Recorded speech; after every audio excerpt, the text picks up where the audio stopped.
আজকের রেসিপি লাউ চিংড়ি লাঞ্চে। আমি লাউ এইভাবে ছোটো ছোটো করে কেটে রেখে দিয়েছি।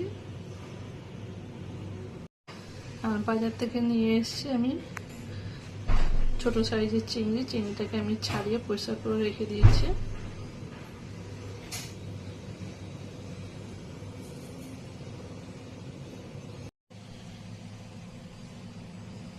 লাউ চিংড়ি রান্নার জন্য অবশ্যই সরষের তেল লাগবে। এখানে আমি অল্প সরষের তেল দিলাম। সরষের তেলটাকে গরম হতে দেব। সরষের তেল গরম হয়ে গেলে এরপর আমি এর মধ্যে দিচ্ছি অল্প পাঁচফোড়ন।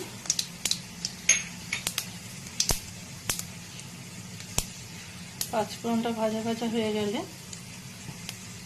এরপর আমি এর মধ্যে দিচ্ছি কেটে রাখা লাউগুলো দিয়ে ভালোভাবে নাড়াচাড়া করে নেব। এরপরে আমি এর মধ্যে দিচ্ছি স্বাদ মতন লবণ,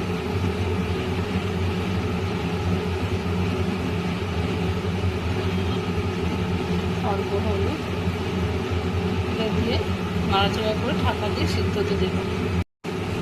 এরপরে আমি এর মধ্যে দিচ্ছি স্বাদ মতন লবণ,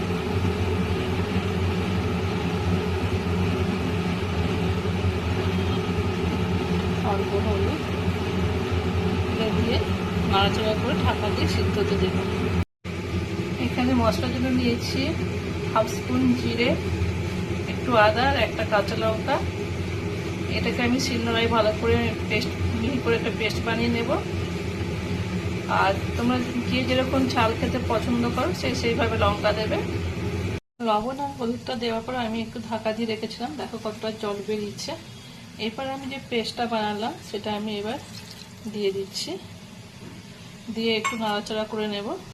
মশলাটা দেওয়ার পর এরপর আমি দিচ্ছি অল্প চিনি দিয়ে নাড়াচাড়া করে ঢাকা দিয়ে দেবো। অল্প লবণ আর হলুদ দিয়ে চিংড়ি মাছটাকে এবার ম্যারিনেট করে রেখে দেব।